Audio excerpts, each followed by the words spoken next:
YSR Congress party గౌరవ అధ్యక్షులు doctor జానకృష్ణ గారిని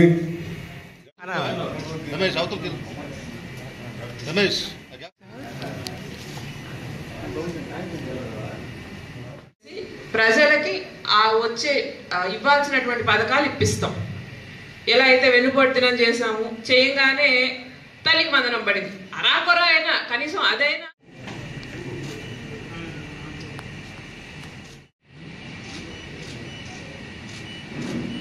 మేనిఫెస్టో అనేది అంటే పాపం బహుశా వాళ్ళ కార్యకర్తలు కూడా మర్చిపోయి ఉంటారు, చేసేది కాదు కదా అని చెప్పి ఎలక్షన్ అయ్యగానే పక్కన పడేసినటువంటి మేనిఫెస్టో. మనం కాదు, మనకంటే ముందు వాళ్ళు పడేసి ఉంటారు. ఆ మేనిఫెస్టో వాళ్ళు ఇచ్చినటువంటి హామీలు ఉంటాయి. దాని తర్వాత నెక్స్ట్ టీడీపీ బాండ్లు ఉన్నాయండి. అంటే ఇప్పుడు ప్రతి ఒక్కరికి టీడీపీ ప్రభుత్వం నుంచి మీకు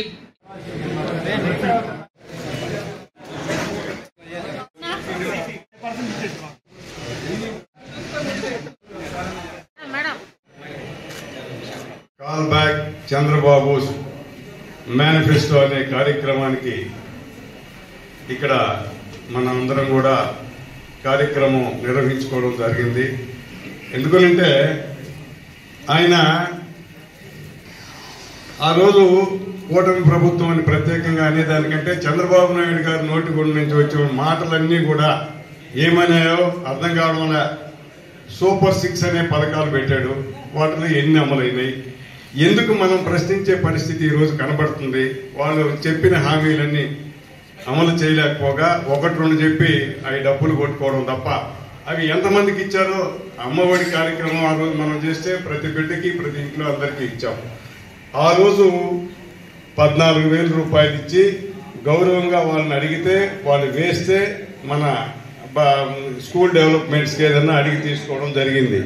అటు కాకుండా ఈ కత్తివాళ్ళు ఏం చేశారంటే దాన్ని 15,000 అని చెప్పి 13,000 రూపాయలు వాళ్ళ అకౌంట్లో పడింది. అది ఇంకా చాలా మందికి 50-60% పడినాయి, 40% పడలేదనే టాక్ బయట వస్తుంది. ఇవన్నీ కూడా చెప్పినాటి నెరవేర్చకపోగా చెప్పినోటిల్లో కూడా 1-2 పెన్షన్లు కానీ ఎన్ని లేపేశారో తెలియడంలే. అవన్నీ కూడా ఈరోజు ప్రభుత్వంపై వ్యతిరేకత మనం ప్రశ్నించే కొద్ది పెరుగుతుంది. ఎందుకంటే వాటి ఇచ్చినట్టు అన్ని కూడా సరిగా అమలు కావడం లేదు. కాబట్టి ఆ రోజు మన గౌరవ మాజీ ముఖ్యమంత్రి వర్యులు జగన్మోహన్ రెడ్డి గారు చెప్పిన ప్రతి ఒక్కటి ఆ రోజు మరి రాష్ట్రం ఏ పరిస్థితుల్లో ఉందా, ఆర్థిక పరిస్థితుల్లో వాళ్ళకి కనబడుతుంది. అప్పుడున్న పరిస్థితుల్లో ఇంకా దారుణంగా ఉన్నప్పుడు కూడా గౌరవ ముఖ్యమంత్రి మాజీ ముఖ్యమంత్రి జగన్మోహన్ రెడ్డి గారు ఇచ్చిన ప్రతి హామీని నెరవేర్చిన ఘనత వైఎస్ఆర్ కాంగ్రెస్ పార్టీది. అదే మాదిరి డెవలప్మెంట్స్ లో కూడా మన నియోజకవర్గంలో ఎందుకంటే ఎన్ని కోట్లతో అభివృద్ధి చేయించినాడో గౌరవ మాజీ మంత్రివర్యులు కాకాని గోవర్ధన్ రెడ్డి గారు, అది మనకు తెలిసిన విషయమే. వాళ్ళు ఏదో డబ్బులు కొట్టుకుంటున్నారు, ఏం చేశారు డెవలప్మెంట్ ఏది డెవలప్మెంట్ వాళ్ళు చేసేది మనం ప్రశ్నిస్తే మనం మాట్లాడితే ఇప్పుడు ఒక ఎగ్జాంపుల్ ఒక 50 సంవత్సరాలు ఉండే ఎస్సీలకు కానీ బీసీలకు కానీ వాళ్ళందరికీ ఆ రోజు ఆయన చెప్పింది 50 సంవత్సరాలకు పెన్షన్ అని. ఇప్పటి వరకు విడో పెన్షన్స్ కూడా చాలా మందికి రిలీజ్ చేయలే. ఇంతవరకు కొత్త పెన్షన్ ఇచ్చిన దాఖలాలు లేవు. ఇవన్నీ కూడా మనం ప్రతి గడపకి తీసుకొని పోవాల్సిన పరిస్థితి మన మీద, మన బాధ్యత ఉంది. కాబట్టి తప్పనిసరిగా ప్రశ్నించే అధికారం, ప్రశ్నించే అవకాశం ఒక ప్రతిపక్షానికి ఉంటుంది. ఆ ప్రతిపక్షంలో మనం ఉన్నాం కాబట్టి ప్రతి ఒక్కరం కూడా దాన్ని బలంగా మనం తీసుకుపోవాలనే ఉద్దేశంతో ఈ కార్యక్రమం మన పూజితమ్మ గారి ఆధ్వర్యంలో మన డాక్టర్ కాకాని గోవర్ధన్ రెడ్డి గారి నాయకత్వంలో ఇప్పుడు మనం నిర్వహించుకోవడం జరుగుతుంది.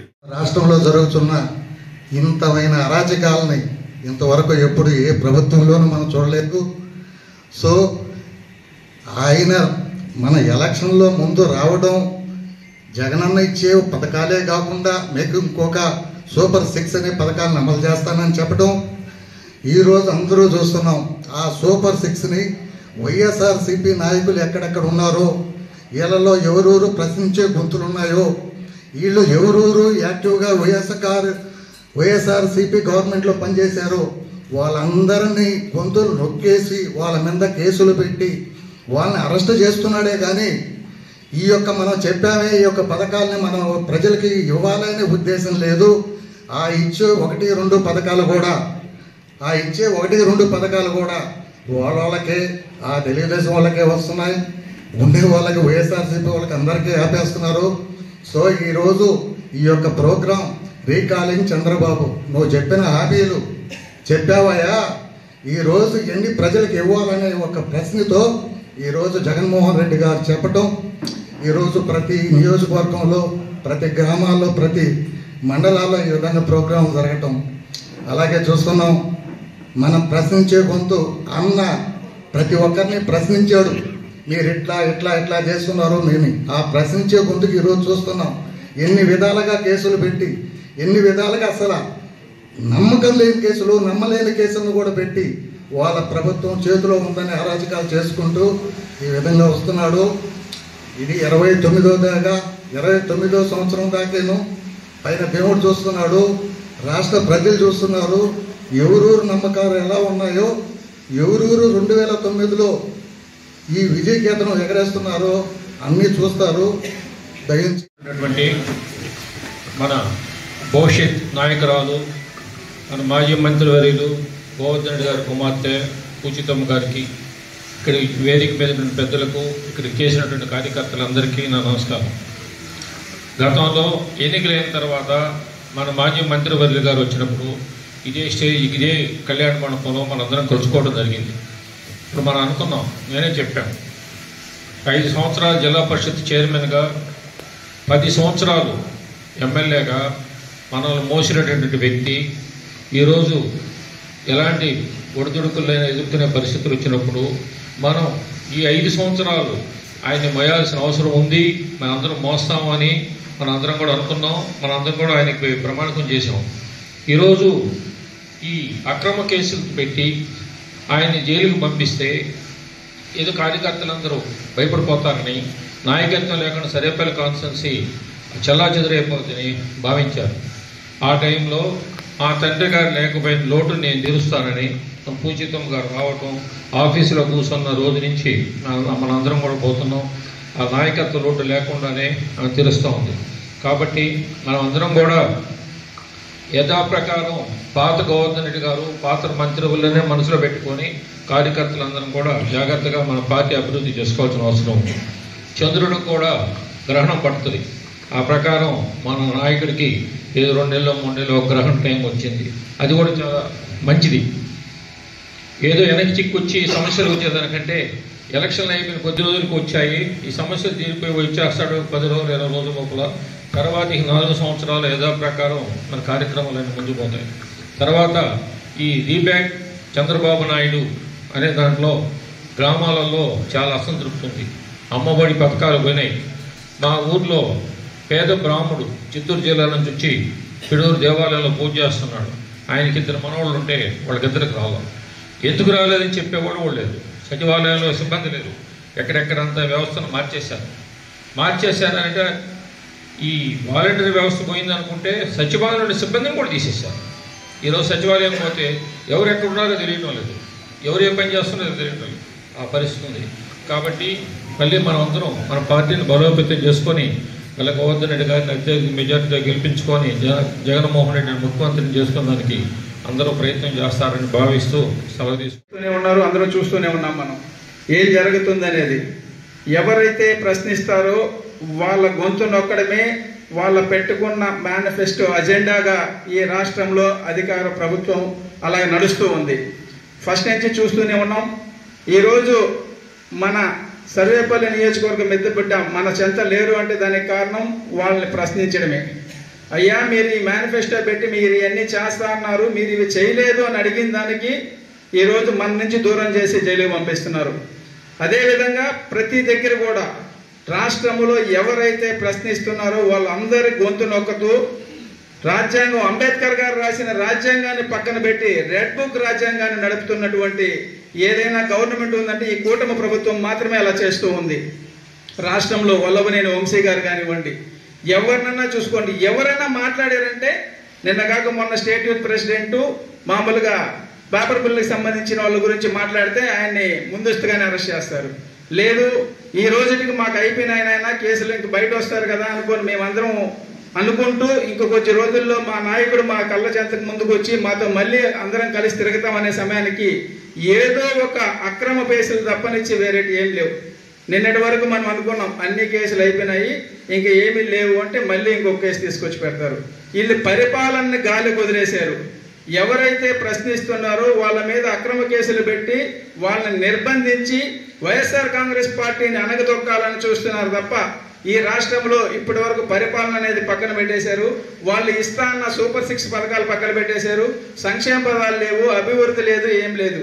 అప్పులు తేవడం, దండుకోవడం, దోచుకోవడం, ఇవి రెండు తప్పనిచ్చి ఇంకా వేరే కార్యక్రమాలు ఏమీ చేయకుండా ఎవరన్నా వాళ్ళని ప్రశ్నిస్తే వాళ్ళ గొంతు నొక్కి అక్రమ కేసులు పెట్టి జైలు పంపించడం, ఇవి తప్పనిచ్చి ఈ రాష్ట్రంలో పరిపాలన గాలికి వదిలేసి ఎంత వరస్ట్గా అంటే వీళ్ళకి ఎన్ని సీట్లు వచ్చాయని సంకలు గుంతుకునే సమయానికి వెనక్కి తిరిగి చూస్తే అంతకన్నా వెనక్కి వెళ్ళిపోయి ఉన్నారు. ఇప్పుడు ఎంత ఈ భారతదేశానికి స్వాతంత్రం వచ్చిన తర్వాత ఇంత తొందరగా ప్రజల నుంచి వ్యతిరేకత వచ్చిన ముఖ్యమంత్రి కానీ పార్టీ కానీ ఏదో ఉందంటే అది కూటమి ప్రభుత్వము, తెలుగుదేశం పార్టీ. దీన్ని ఎలా చేస్తున్నారంటే వాళ్ళు దాన్ని కప్పబెట్టుకోవడానికి మన నాయకుల మీద అక్రమ కేసులు బనాయించడము, వాళ్ళని జైలుకి పంపిస్తే ఎవరు అడగకుండా ఉంటారు, మమ్మల్ని ఎవరు ప్రశ్నించరు. మేము చెప్తూ ఉన్నాం కూటమి ప్రభుత్వానికి, ముఖ్యంగా తెలుగుదేశం పార్టీకి, మీరు ఎన్ని అక్రమ కేసులు పెట్టినా, ఎంతమందిని నిర్బంధించి మీరు బలవంతంగా మా మీద కేసులు పెట్టి బనాయించినా కూడా వైఎస్ఆర్ కాంగ్రెస్ పార్టీ నాయకులు కానీ కార్యకర్తలు కానీ ఎక్కడ జంకే పనే ఉండదు. మా నాయకులతో పాటు కడిగిన ముత్తులాగా బయటకు వస్తూ మా నాయకుడు వచ్చేంత వరకు కూడా ఆ ఇంటి బిడ్డ, మా ఆడబిడ్డ అయినటువంటి మా అందరి ఆడపడుచు పూజితమ్మ గారి ఆధ్వర్యంలో సర్వేపల్లి నియోజకవర్గంలో, రాష్ట్రంలో కూడా అన్నిటికన్నా ముఖ్యంగా ఎక్కడ ఏ ప్రోగ్రాం ఇచ్చినా కూడా దాన్ని ముందుండి నడిపించుకొని తీసుకెళ్తామని మీ అందరికీ ప్రత్యేకంగా తెలియజేసుకుంటూ రాబోయే ప్రతి ఒక్క కార్యక్రమానికి కూడా అందరం ఎంతో ఉత్సాహంగా పాల్గొనాలని కోరుకుంటూ చంద్రబాబు మేనిఫెస్టో అనే దాని మీద ఈ కార్యక్రమాన్ని జరుపుకోవటం మనందరూ అదృష్టంగా భావిస్తున్నాం. రాష్ట్రంలో జరిగింది, జిల్లాల్లో జరిగింది, నియోజకవర్గాల్లో జరిగింది, ఇవాళ మండలాల్లో, రేపు గ్రామాల్లో కూడా ఈ కార్యక్రమాన్ని దిగ్విజయంగా జరుపుకోవాల్సిన పరిస్థితి. జగత్ కిలాడి సినిమాలో అనుకుంటా నేను ముఖ్యంగా ఎస్వి రంగ డైలాగ్ చెప్తాడు, పులి అడవిలో ఉన్న సింహం, బోర్లో ఉన్న సింహం, సింహం మీద డోంగిరి అని. ఇవాళ కాకని గోవర్ధన్ రెడ్డి నాయకత్వాన్ని ఈ జిల్లాలో, ఈ శాసనసభ నియోజకవర్గంలోనే కాదు, నెల్లూరు జిల్లా రాజకీయాల్లోనే కాదు, రాష్ట్రంలోనే ఓ ధృవతార కాకని గోవర్ధన్ రెడ్డి. రాష్ట్రంలో జగన్మోహన్ రెడ్డి కేబినెట్ లోనే ఓ ధృవతార. నేను ఎందుకు చెప్తున్నానంటే ఇవాళ ఈరోజు బెయిల్ వస్తుంది అనుకుంటే శ్రీపిరతవాడు శ్రీకాంత్ అనుష్ఠారు, ఈరోజు బెయిల్ వస్తుంది అనుకుంటే ఇంకొక సురేష్ అనే చిన్ని అదే ఆ అబ్బాయిని చేస్తారు. రకరకాల కుట్రలతో ఇవాళ తెలుగుదేశం పార్టీ ఎన్ని కుట్రలు చేయాలో అన్ని కుట్రలు చేస్తా ఉంది. దానికి కారణం మాట్లాడే గొంతుక. ఈ రాష్ట్రాన్నే గడగడాడించే జగన్మోహన్ రెడ్డి తరువాత గోవర్ధన్ రెడ్డి అని మనగా చర్చల్లో ప్రతి దగ్గర చెప్పుకుంటారు. నేను ఆయన కూడా ఎన్నో దగ్గర క్యాంపస్ పోయినప్పుడు అన్ని దగ్గర అందుకునే మాట, మీ గోవర్ధన్ రెడ్డి లాంటి నాయకుడు ఇంకా పుట్టకపోవడం అన్నట్టుగా మాట్లాడతారు. దానికి కారణం మేము ఎన్నో వైఎస్ఆర్ కాంగ్రెస్ పార్టీ ఆవిర్భావం నుంచి కూడా అన్ని దగ్గరలా తిరిగినప్పుడు ఆ ప్రజలు ముందుకు వచ్చి ఎంత కసిగా మాట్లాడేవాళ్ళు ఆయనతో. ఇవాళ ఈ రాష్ట్రంలో దిగజారిపోయినటువంటి రాజకీయం, దిగజారిపోయినటువంటి ముఖ్యమంత్రి, మంత్రులు కానీ ముఖ్యమంత్రి కానీ అసలు ఒక పరిపాలన అనేది లేదు. ఒక రౌడీ రాజ్యం పరిపాలిస్తా ఉంది ఈ రాష్ట్రాన్ని. పత్రికా స్వేచ్ఛ మీద దాడి, మాట్లాడే ప్రతి గొంతుల మీద దాడి. మన నాయకుడి మీద అయితే కనీసం ఆయన దగ్గర మనుషులు కూడా ఉండకూడదని పొదలకూరు మండలంలో చూస్తే ఒకరిని, వెంకటాచల మండలంలో ఒకరిని, ముత్కూరు మండలంలో రకరకాలుగా అన్ని మండలాల్లో అన్వేషణ జరుగుతూ ఉంది. ఈ మండలంలో కూడా ఏం చేస్తారో దుర్మార్గులు మనకు తెలియని పరిస్థితుంది. అంటే కనీసం పక్కన నడిసే మనుషుని కూడా అబ్జర్వ్ చేయటం, ఏ ఒక్క కార్యక్రమం బాగుండకూడదు అనేటువంటి కార్యక్రమాలు చేయటం.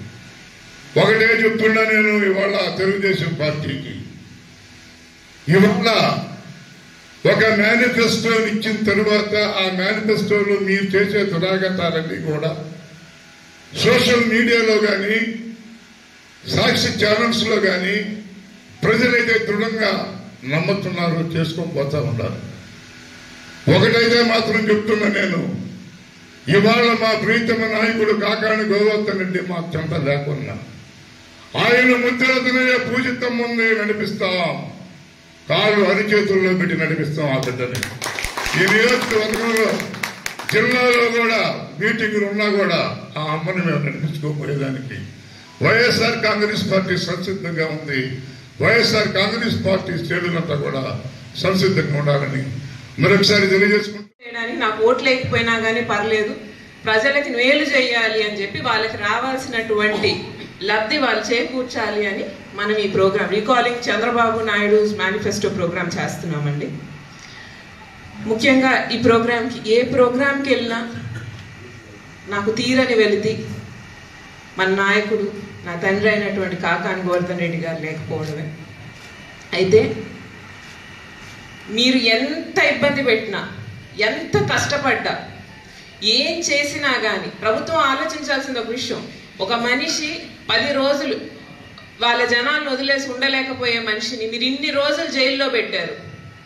ప్రజల మనసు ఎంత కష్టపడి ఉంటుందండి ఆయన లేకుండా. కానీ ఆయన వైపు న్యాయం ఉంది, ప్రజలు ఈ న్యాయం చేయాలి, నేను తిరిగి వచ్చి అన్న బాధ్యత ఉంది. అందుకే ధైర్యంగా ఉన్నాడు. ఏమని చెప్పాడు తెలుసా? ధైర్యంగా ఉండండి, కార్యకర్తలకు చెప్పండి, ప్రజలు వాళ్ళు ఎవరు ఏది నిరుత్సాహపడవలేదు, నేనున్నాను, నేను ఎక్కడున్నా కానీ నిరంతరం మీకోసం ఆలోచిస్తున్నాను, ఏది అవసరమైనా కానీ పూజమ్మ నువ్వు ఎక్కడా తగ్గొద్దు, కార్యకర్తలకు అవసరం అన్నప్పుడు నువ్వు ముందుండు అని చెప్పి గట్టిగా చెప్పారు. ఆయన చెప్పినట్టే కార్యకర్తలకి ఏ రోజు అండగా ఉండడానికి వెనకడిగేసే సమస్య లేదు. మీ సమస్యలు కావండి, మా సమస్యలు. కాకాని గోవర్ధన్ రెడ్డి గారు కార్యకర్తలుగా చూడలేదు, ఇక్కడ ఉండే ప్రతి ఒక్కరిని కుటుంబ సభ్యులు అనుకున్నారు. కుటుంబ సభ్యులు సమస్యలో ఉంటే ఎవరైనా వదిలేస్తారా? మేము కూడా మా కుటుంబ సభ్యులు ఏ రకమైన సమస్యల్లో ఉన్నా వదిలిపెట్టం, వెనకడుగు వెయ్యం. ఇటువంటి తాటాకు చప్పుళ్ళకి ఎవ్వరూ భయపడేది లేదు. ఎంతమందిని పెట్టుకుంటే అంతమందిని పెట్టుకోండి, నన్ను తీసుకొని వెళ్తానన్నా కానీ మీరు అడ్డు నిల్చున్నారు, మీరు అడ్డు తప్పుకోకపోతే మీ కార్యకర్తల కంటే ముందు నిన్ను జైలుకి వేస్తానంటే కూడా నేను జైలుకి వెళ్ళడానికి రెడీ, తీసుకెళ్ళండి. కానీ నేను ఉండగా మా కార్యకర్తలను ఇబ్బంది పెట్టడానికి అయితే లేదు. ఎందుకు వెళ్ళాడు జగన్మోహన్ రెడ్డి గారిని కానీ ఈరోజు కాకాని గోవర్ధన్ రెడ్డి గారిని కానీ ఎందుకని ఇంత ఇబ్బంది పెడుతున్నారు అనేది మనం ఒకసారి ఆలోచించాలి. ఏమడిగారండి? ఏమన్నా స్థలాలు, పొలాలు, ఇల్లు, వాకిలి కోసం పోరాడారా? ప్రజల కోసం పోరాడారు. ప్రజల కోసం పోరాడేటువంటి వ్యక్తిని మీరు కావాలని టార్గెట్ చేసి జైళ్ళలో పెడుతున్నారని అంటే ప్రజలకి వాళ్ళకి జరిగే అన్యాయం తెలియకూడదనే కదా. ఎన్ని హామీలు ఇచ్చి ఉంటారు? సూపర్ 6 అన్నారు, సూపర్ ఫ్లాప్ అయింది. ఒక్క వర్గానికి, ఆడవాళ్ళకు కానీ, రైతులకు కానీ, చిన్నపిల్లలకు కానీ, విద్యార్థులకు కానీ ఒక్క వర్గానికి మేము 100% న్యాయం చేస్తామని ఒక్కటి చూపించండి. అదే గత ప్రభుత్వంలో, మన ప్రభుత్వంలో 1 సంవత్సరంలోనే పిల్లలకి ఫీజులు అయితే రీఎంబర్స్మెంట్ అయితే ఏమి, వసతి దీవెన, విద్యా దీవెన అయితే ఏమి, పెన్షన్లు అయితే ఏమి, రైతు భరోసా అయితే ఏమి, 1 సంవత్సరం కాలంలోనే ఎన్ని ఇచ్చాము? ఉద్యోగాలకు వస్తే వాలంటీర్లు అని కానీ, సచివాలయ స్టాఫ్ అని కానీ ఉద్యోగాలు జగన్మోహన్ రెడ్డి గారు ఇచ్చినవి కదా. ఆయన ఉద్యోగాలు ఇచ్చారు, మీరు ఉద్యోగాలు తీసేశారు. అదేమంటే జాబ్ క్యాలెండర్ వేస్తాం, ఉద్యోగాలు ఇస్తామని చెప్పి ఆ వాగ్దానం పూర్తి చేయకపోగా మీరు ఉద్యోగాలు తీసేసి ఈరోజు మేము ఇచ్చినటువంటి హామీలన్నీ పూర్తి చేస్తామంటే ప్రశ్నించే హక్కు ప్రతి ఒక్కరికి ఉంటుంది. ప్రశ్నిస్తే వెంటనే జైల్లో వేస్తానంటే ఎవరు భయపడతారండి? ఎవ్వరూ భయపడరు. వాళ్ళ హక్కు కోసం పోరాడే ఏ మనిషి కూడా ఇటువంటి తాటాకు చప్పులకు భయపడు. కాబట్టి నేను ప్రతిసారి చెప్పేది, ఎన్నిసార్లు చెప్పినా కానీ మేము ప్రజల కోసం పోరాటాలు చేయడం ఆపం. మా కుటుంబం ఈరోజు ఇక్కడ ఈ స్థాయిలో ఉంది అని అంటే దానికి కారణం ప్రజలు. కార్యకర్తల కష్టం వల్లే కాకాని గోవర్ధన్ రెడ్డి గారు 2 సార్లు సర్వేపల్లికి శాసనసభ్యుడుగాను మంత్రిగాను పనిచేయగలిగాడు. వాళ్ళ కష్టాన్ని మేము మర్చిపోతే ఎలా? కష్టాన్ని మర్చిపోయే వాళ్ళం కాదు, హామీలు ఇచ్చి మోసం చేసే వాళ్ళం కాదు. మా అనుకునే వాళ్ళం ఒంటరిగా వదిలేసే వాళ్ళము కాదు. నాన్న కానీ నేను కానీ ఎప్పుడూ కార్యకర్తలకు తోడుగా ఉంటాం. మీరు ఎటువంటి ఇన్ని చేసినా కానీ, అరాచకాలు చేసినా కానీ మేము వెనక్కి తగ్గం. కాబట్టి కార్యకర్తలనైనా ఇక నుంచి ఇబ్బంది పెట్టడం మానేయండి. వాళ్ళు కూడా ప్రజలనేది ఆలోచించండి. మీరు వాగ్దానం చేసినటువంటి ప్రజల్లో కార్యకర్తలు కూడా ఒక భాగమే అనేది గుర్తుపెట్టుకోండి. ఆ రోజు గోవర్ధన్ రెడ్డి గారు ఎవరికైనా, ఈరోజు గోవర్ధన్ రెడ్డి గారిని హాని కలగాలనుకునే వాళ్ళకు కూడా మేలు చేసినటువంటి వ్యక్తి గోవర్ధన్ రెడ్డి గారు. నేను గర్వంగా చెప్తాను. ఈరోజు మా కార్యకర్తలు ఎవరి మీదకైనా 5 ఏళ్ళు మేము ప్రభుత్వంలో ఉన్నాం, ఎవరి మీదకైనా దౌర్జన్యానికి వెళ్ళారా అండి? ఏమి చేయలేరా ఎవరు? అటువంటిది వ్యక్తిత్వం గల వ్యక్తులు, మారల్స్ ఉన్నాయి, ప్రిన్సిపల్స్ ఉన్నాయి, అన్ని మర్చిపోయి ఈరోజు చాలా మంది చాలా రకాలుగా బిహేవ్ చేసి అదేమంటే గడిచిపోద్ది అనుకుంటాడు. భగవంతుడు అనేవాడు ఉన్నాడు, ఆయన న్యాయం చేసేటప్పటికి తట్టుకోలేరు ఎవరు. కాబట్టి మేమందరం కోరుకునే వ్యక్తి తొందరగా వెనక్కి వచ్చి ఇంతకంటే రెట్టింపు వేగంగా కార్యకర్తల కోసం పనిచేయాలని కోరుకుంటున్నాం. మనందరి ఆశీస్సులతో వెంటనే నాన్నగారు బయటికి రాగానే ఎవరెవరికైతే అన్యాయం జరిగిందో వాళ్ళందరికీ న్యాయం జరిగేలాగా పనిచేస్తాం.